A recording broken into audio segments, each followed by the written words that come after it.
Welcome to Suman TV. నేను కిరణ్. నాగర్ కర్నూలు జిల్లా కుమర గ్రామంలో జరిగిన సంఘటనలో చిన్నారి మృతి చెందింది. అయితే చిన్నారి మృతి చెందడంలో అనేక మలుపులు తిరుగుతున్నాయి. అయితే చిన్నారి ఎందుకు మృతి చెందింది, ఇంతగా చిన్నారిని మృతి చెందడానికి కారణం ఏంటి అనేది అంశాలు మనం తెలుసుకునే ప్రయత్నం చేద్దాం.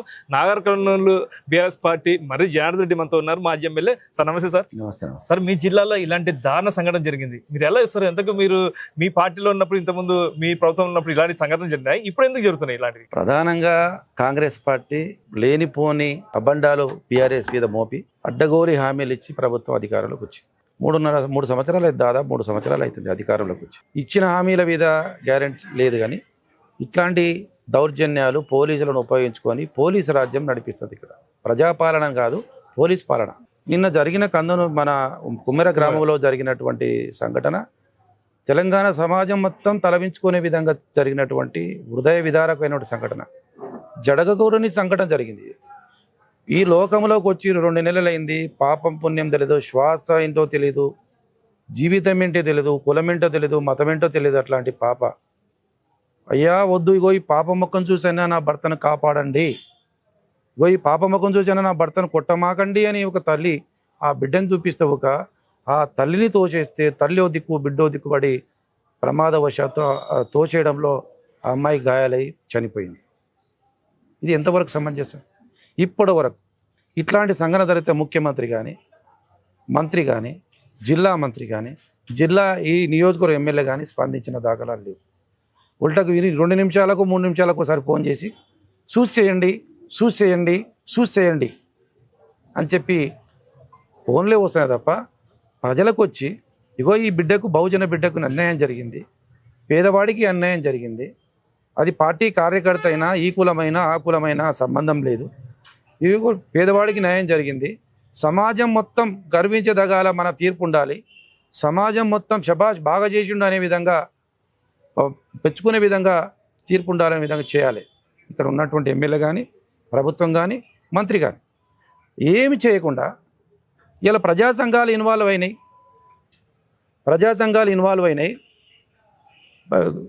అన్ని రాజకీయ పార్టీలు ఇన్వాల్వ్ అయినాయి. ఒక్క డిమాండ్ ఏంటంటే, ఆ బిడ్డ కొట్టిన తర్వాత కుమ్మెర జాతరలో దైవ దర్శనానికి వెళ్తే ఆడ కులముతో దీక్షిస్తే మాటకు మాట పెరిగి గొడవ జరిగిన మాట వాస్తవం. వాడు అక్కడ తిరిగిన కాంగ్రెస్ పార్టీకి సంబంధించిన వాళ్ళు కొంతమంది కులం పేరుతోనే తల్లిని తిడితే అతను బాధపడి సోషల్ మీడియాలో మా అమ్మని ఇట్లా అన్నారు అని చెప్పి బాధపడి అతను అగెనిస్ట్ వాళ్ళకు పోస్ట్ పెడితే, మళ్ళీ పోస్ట్లో కూడా ఇదే పోస్టులు ఏదైతే ఆ బాధితుడు వాళ్ళ కొడుకు అయితే పోస్ట్ పెట్టారు, అంటే మేము ఒక కుల వివక్ష కలిగి మీరు తిట్టారు, అదే మేము కూడా రెడ్లని అలా తిడితే ఎలా ఉంటారు అని చెప్పి అన్నారు. అంటే గ్రామంలో ఇంకా వివక్షత కొనసాగుతుంది అనుకుంటారా? ఇప్పుడు అర్థమైంది కదా. ఇప్పుడు దైవ దర్శనానికి వస్తే ఒక 100 రూపాయలు అడిగారు. ఆమె ఏమడిగింది, ఈ గుడికి సున్నం నేను వేసిన, ఈ గుడి కలర్లు వేసేసిన, నాకెందుకు 100 రూపాయలు అని అడిగింది. సార్, ఆ గుడిలో ఇంతకు 100 రూపాయలు అనేది టికెట్ రూపంలో అడుగుతున్నారా, లేకుంటే అనాధికారికంగా డబ్బులు ఏం జరుగుతుంది? ఎండోమెంట్ లేదు, అది అనాధికారిక. ఎండోమెంట్ లేనప్పుడు అనాధికారికంగా వసూలు చేస్తున్నట్టు కదా. ఆ టెంపుల్ ప్రతిపక్షాలు ఉన్నప్పుడు ఇవన్నీ ఎందుకు మీ దృష్టికి ఎందుకు రాలేదు? అంత పెద్ద జాతరల్లో ఇలాంటి సంఘటనలు జరుగుతాయి కదా. మేము పోలీసు ఒక ఎస్ఐని మేము భద్రత ఇచ్చేవాళ్ళం. ఒక 40-50 మంది పోలీసు భద్రత పెట్టేవాళ్ళం. పెద్ద జాతర, సుమారుగా 30-40 వేల మంది పాల్గొనే జాతర అది. మరి ఆడ పోలీసులు లేరు. మీ ప్రభుత్వం ఉన్నప్పుడు అదే జాతర జరిగింది. ఇలాంటి సంఘటనలు సంఘటన జరిగితే మీకు తీయండి. ఇలాంటి సంఘటన జరగలేదు, మంచిగా జరిగేది. పోలీస్ భద్రత ఉండేది, మంచి శాంతి దర్శనం చేసుకునే వాళ్ళు, మంచి బ్రహ్మాండంగా జరిగేది. ఇక్కడ జరగలేదు, ఇప్పుడు జరిగింది. దీన్ని అన్ని ప్రజా సంఘాలు ఇన్వాల్వ్ అయ్యి ఇక్కడ జరిగిన సంఘటన ఏంటంటే, అంటే ఇప్పుడు ప్రజా సంఘాలు ఇన్వాల్వ్ అన్నారు కదా, దీనిలో రాజకీయం చూడొచ్చా? ఆ పాపని రాజకీయంగా చేస్తున్నారని అనుకోవచ్చా? ఇప్పుడు అందులో మీ వర్కింగ్ ప్రెసిడెంట్ కేటీఆర్ గారు కూడా వచ్చారు. అంటే రాజకీయంగా వచ్చారు అంటే ఒక బాధితునికి అండగా ఉన్నారు. మా ఇంట్లో బిడ్డ ఉంటుంది, మీ ఇంట్లో బిడ్డ ఉంటుంది, మేము కులాలను పెడతలేం. జరిగిన సంఘటన జరిగింది. ఈ సంఘటనకు బాధ్యులైన వాళ్ళని మీరు శిక్షించండి. నెంబర్ 1. 307 సెక్షన్ పెట్టిర్రు, అత్యాయత్నం కాదు, మర్డరే జరిగింది, 301 పెట్టండి. ఆ కుటుంబంలో ఎవరికైనా అవకాశం ఉంటే ప్రభుత్వ ఉద్యోగం ఇవ్వండి, ఆ కుటుంబానికి ₹1 కోటి ఎక్స్గ్రేషియా ఇవ్వండి అని మా డిమాండ్. తరపు జరిగింది, యాదృచ్ఛికంగా జరిగిందా, కావాలని జరిగిందా తర్వాత, కానీ జరిగిన తప్పును మీరు సరిదిద్దుకొని ఇప్పటి వరకు ఆ అధికారులు నిందితులు 5 మంది ఎందుకు తప్పించుకొని తిరుగుతున్నారు? 8 మంది పాల్గొంటే ముగ్గురిని ఎందుకు రిమాండ్ చేశారు అంటే మీరు? రాజకీయంగా వాళ్ళు ఏమో కాపాడుతున్నారా ఏమన్నా, లేకుంటే దాంట్లో తప్పు లేదని చెప్పేసి పోలీస్ డిపార్ట్మెంట్ దాన్ని చూస్తుంది ఏమన్నా? ఏమి లేదండి, రాష్ట్రంలో మూడు రంగుల కండువ పాలన జరుగుతుందండి. ఆ 3 రంగుల కండువ పోలీస్ స్టేషన్కి పోయి ఇన్స్ట్రక్షన్ ఇస్తే పోలీసు వాళ్ళు చేస్తారు. అధికారం పార్టీ ఈరోజు కాంగ్రెస్ ఉంటుంది, రేపు బీఆర్ఎస్ ఉంటుంది, రేపు ఇంకో పార్టీ ఉంటుంది. అధికారం శాశ్వతం కాదు, రాజ్యాంగం శాశ్వతం. రక్షణ కల్పించాల్సిన పోలీసులు చేయాలని కానీ నేను ఒకటే ఉదాహరణ మీతో సుమన్ టీవీ ద్వారా ప్రజలను ఒకటే కోరుతున్నా. ఎవరైతే గొడవ జరిగినప్పుడు దెబ్బలు పడ్డ వాళ్ళు వచ్చి మాకు ఇట్లా అన్యాయం జరిగిందని పిడిచి 2 నెలల పసికందుని ఎత్తుకొని వచ్చి పోలీస్ స్టేషన్లో కంప్లైంట్ ఇచ్చింది. మీరు కంప్లైంట్ తీసుకొని పక్కన పెట్టి ఇదే పోలీస్ స్టేషన్కి వెళ్ళి వాళ్ళని పిలిపించి, అధికార పార్టీ వాళ్ళని పిలిపించి, ఇగో SC కేసు పెట్టారు, మీకు ఇబ్బంది అయితే మీరు కౌంటర్ కేసు పెట్టండి అడ్వైజ్ ఇచ్చి వాళ్ళతో కేసు పెట్టి వాళ్ళకి కేసు అయింది. మరి ఇరు వర్గాలు ఘర్షణ పడ్డప్పుడు 2 FIRలు కావాలి కదా. మరి ఒకటే కాంగ్రెస్ పార్టీకి సంబంధించిన వాళ్ళది FIR అయింది, ఈ పిల్లలది ఎవరైతే చనిపోయిన వాళ్ళు బిడ్డ చనిపోయింది, పసికందు చనిపోయిందో వాళ్ళు పెడితే కేసు ఎందుకు కాలేదు? మాకు రిటర్న్గా ఇంతవరకు రాలేదు, మేము రాసిమని చెప్పాము, రిటర్న్గా వాళ్ళే రాసి ఇవ్వలేదు. నేనేమంటున్నా, వాళ్ళు ఇచ్చిన కేసు ఆధారంగా ఇది సరిపోదు, ఇంకొక బాగా రాసియండి అని చెప్పారు. వాళ్ళు అది రాసి ఇచ్చారు. అది పక్కన పెట్టి ఏమైంది, వీళ్ళ కౌంటర్ కేసు పెట్టించుకొని వీళ్ళు బెదిరించవచ్చు అనుకున్నారు. కానీ అమ్మాయి చనిపోతుందని వాళ్ళు అనుకోలే. అమ్మాయి చనిపోయిన తర్వాత ఏం చేయాలో అర్థం కాక ఈ పోలీస్ తెలివి వాడి, మేము వాళ్ళది కేసు అయింది కదా, వీళ్ళది ఎందుకు కేసు కాలేదంటే మేము కోర్టు అడ్వైజ్ తీసుకున్నారు అని అడుగుతారు. కోర్టు అడ్వైజ్ ఒకరికైనా, కొట్టిన వాటిని ఒక తీసుకోవాలి కదా. మరి 2 కేసులు వచ్చినాయి, మరి 2 కేసులు మేము చేయొచ్చా లేదని కోర్టును అడగాలి. అడగకుండా వాళ్ళు అధికార పార్టీ ఇచ్చిన వాళ్ళదేమో FIR అయింది, వీళ్ళు ఇచ్చిందో కోర్టుకు పోలే, ఒక పేపర్ రాసి పెట్టుకున్నారు మేము కోర్టు అడ్వైజ్ అడుగుతున్నామని. కోర్టులో వాళ్ళు అప్లై చేస్తే, కోర్టులో వాళ్ళు ఎండార్స్మెంట్ చేస్తే ఎండార్స్మెంట్ స్టాంప్ ఉండాలి, స్టాంపు లేదు. అంటే వాళ్ళు ఏది ఎవరన్నా అడిగితే చెప్పుదామని ఆలోచనతో పెట్టారు. మరి దీంట్లో ఎవరి ఉద్దేశం ఉందంటే దీంట్లో రాజకీయం ఏమో చెప్పండి. ఇంకా నేనేం అడగలేను. ఈ 2 ఉదాహరణలు జరిగినాయి, ఇది వాస్తవం. మరి ఎవరి ఉద్దేశం వల్ల, ఎవరు ప్రోత్సాహం, ఇది వెనకాల ఎవరున్నారని చెప్పి కేసు కాలేదు? రాజకీయ కోణం ఉందా లేదా మీరే చెప్పండి. స్థానిక ప్రజాప్రతినిధి సర్పంచ్ ముందరనే దాడి జరిగిందంటారు, దీని ఏం చూడొచ్చు? అంటే సాక్షాత్ కాంగ్రెస్ పార్టీకి సర్పంచ్ ఆ ఊరు సర్పంచ్ స్వయంగా వాళ్ళ కొడుకే దాడిలో పాల్గొన్నాడు, FIRలో వాళ్ళ కొడుకు పేరు ఉంది. మరి దీన్ని ఏమనాలి? అరెస్ట్ చేశారా సార్? మరి చేయలేదు, ఎట్లా చేస్తారు? 3 రంగుల కండువ ఉంది కదా, అదే పింక్ కలర్ ఉంటే చేస్తారు. అదే పింక్ కలర్ ప్రతిపక్ష పార్టీలో మీరేం చేస్తారు? ఏం డిమాండ్ చేస్తున్నారు? మేము డిమాండ్ అదే కదా. ఎక్కడ మరి మీ డిమాండ్ ఎక్కడ చూస్తున్నారు? ఎక్కడ వాళ్ళ ప్రజాపాలన కదా, వాళ్ళు చెప్పింది. వాళ్ళు రేవంత్ రెడ్డి గారు ఎమ్మెల్యే, లోకల్ ఎమ్మెల్యే ఏం చెప్తే అదే నడుస్తుంది. ఇప్పుడు కూడా ప్రస్తుతం ఈ రోజు BRS party working president KTR కూడా వచ్చాడు, ఇప్పుడైనా చలనం కలుగుతుందా లేదా? నేనేమంటున్నా, ఇవాళ మా వర్కింగ్ ప్రెసిడెంట్ గారు వచ్చి బాధితుల పరామర్శించడానికి వచ్చినప్పుడు మీకు ఎందుకంత భయం? పరామర్శించి వాళ్ళకి తక్షణ సహాయం కింద ₹1,00,000 సహాయం చేసి 10 లక్షలైనా సరే నేను కొమ్మెరలో ఇల్లు కట్టిస్తా, నేనే గృహప్రవేశానికి వస్తా అని చెప్పిండు. మరి ఇంతవరకు కాంగ్రెస్ పార్టీ నాయకుడు వచ్చి ఎవరైనా హామీ ఇచ్చారా? స్టేట్ BC కమిషన్ వచ్చింది, జాతీయ స్థాయి BC కమిషన్ వచ్చింది, SC ST కమిషన్ వచ్చింది.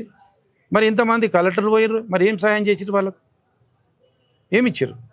ఏమి ఇవ్వలేదు కదా. కాంగ్రెస్ పార్టీ భరోసా ఇచ్చింది, పక్కా ఇల్లు కట్టిస్తాము, మేము కుటుంబానికి అండగా ఉంటామని చెప్పి ప్రభుత్వం కూడా BRS party working president KTR వచ్చారని చెప్తున్నారు. ఆ కుటుంబానికి ఇందిరమ్మ ఇండ్లు మంజూరు చేసిర్రు, మళ్ళీ క్యాన్సిల్ చేసిర్రు.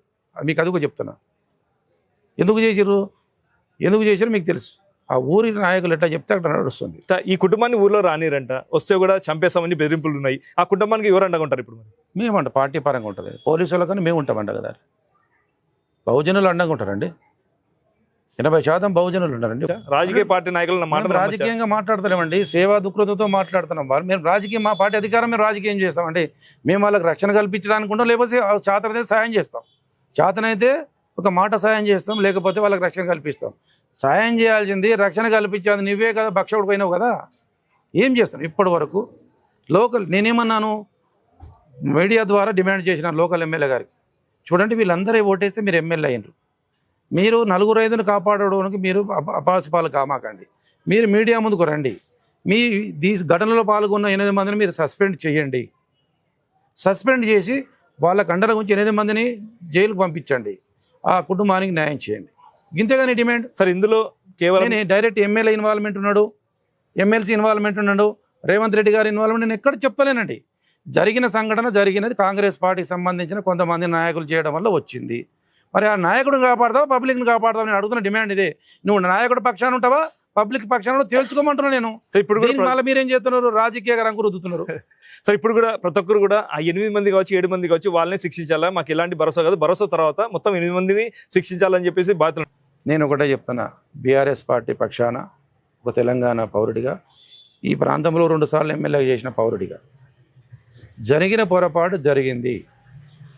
ఇప్పటికైనా 2 మెట్లు మీరు దిగండి, స్థానిక ఎమ్మెల్యేగా మీరు దిగండి. దిగి వాళ్ళని ఎవరైతే దాడిలో పాల్గొన్నారో వాళ్ళకు శిక్ష పడేలా మీరు ముందుండి మీరే యాక్షన్ తీసుకోండి. అన్ని పార్టీలు వెనక్కి జరుగుతాయి. ఆ క్రెడిట్ మీరే తీసుకోండి, మాకేం అవసరం లేదు. మీరు ముందుండి వాళ్ళను జైలుకు పంపించి ఆ కుటుంబానికి న్యాయం చేయండి, ఉద్యోగం ఇప్పియండి, ఆ కుటుంబాన్ని ఆదుకోండి, క్లోజ్. కానీ నువ్వు మాట్లాడకుండా పక్క నియోజకవర్గం ఎమ్మెల్యే తీసుకొచ్చి మాట్లాడితే అసలు ఓట్లు నీకేసినాము వాళ్ళకి వేసినాము మేము. ఏంది నేనేమంటున్నాను? ఏమంటాడు మరి జనార్దన్ రెడ్డి, నీ చిట్టా బాగుంది, నీ చిట్టా ఇప్పుతామంటే ఇప్పుకోరాదు పైన 2 పాటలు నేనే ఇప్పిస్తా పాటు. జూబ్లీలు వెళ్ళగా డ్రైవర్లు తీసుకుపోయారు పోలీసు వాళ్ళు వచ్చి, నువ్వు నా ప్యాంట్ షర్ట్ తీసుకుపో. జూబ్లీలు చెల్లిక పోలీసు వాళ్ళు నా ఇంటి మీదకి వచ్చారు, 2 డ్రైవర్లు 2 పనులు తీసుకొని పోయారు. మీరు వచ్చి నా ఇంటికి వచ్చారు, నా ప్యాంట్ షర్ట్ తీసుకొని పోయి ఊరికి తలకాయ నాకు ఎట్లా లోపల డ్రైవర్ లేదు, ఇప్పుడుగా పని లేదు, వాళ్ళ దగ్గర ఉంది. ఇప్పుడు నాకు ఉన్నది ప్యాంట్ షర్ట్, కానీ ఇప్పుకోండి పోండి, నాకేం ఇబ్బంది లేదు భయ్. నేను కొడతావా కొట్టు, నువ్వు ఎమ్మెల్యే మీరు పబ్లిక్ వచ్చి కొడతారా కొట్ట, నాకేం ఇబ్బంది లేదు. కానీ కొట్టే ముందు వాళ్ళకి న్యాయం చేసి వచ్చి నన్ను కొట్టండి. మీకు ఏం చేసినా పర్లేదు, బాధితులకు న్యాయం చేయాలి. న్యాయం చేయండి, నా డిమాండ్ కదా. నాకు ఏమైనా పర్లేదు, నన్ను తిట్టండి, నన్ను నా మీద కేసులు పెట్టండి. ఇగో రేపు పొద్దుగాల డిఎస్పీకి చెప్పిన అరెస్ట్ చేపియండి, నన్ను ఏం చేసినా పర్లేదు భయ్. నన్ను చేసే ముందు వాళ్ళకి న్యాయం చేసి నా దగ్గర. ఇది కూడా రాజకీయంగా మాట్లాడుతున్నా మీరు. ఒక మాజీ ఎమ్మెల్యే ఉండి అంటే మీ పైన ఏమో ఒక మాట అంటే కార్యకర్తలు ఊరుకుంటారా? నేను రాజకీయంగా నా కార్యకర్తలు ఎవరు రా, నేనే పోలీస్ స్టేషన్కి పోతా. ఎమ్మెల్యే ఫోన్ చేయమని నేనే పోలీస్ స్టేషన్కి పోతా. నాకు కావాల్సింది న్యాయం వాళ్ళకండి. నాకెందుకు రాజకీయంగా 3 ఏళ్ళు ఉంది, ఇప్పుడు ఎందుకండి? ఇప్పుడు నేను అమ్మాయి పెట్టుకొని పడితే నేను ఎమ్మెల్యే అవుతానా?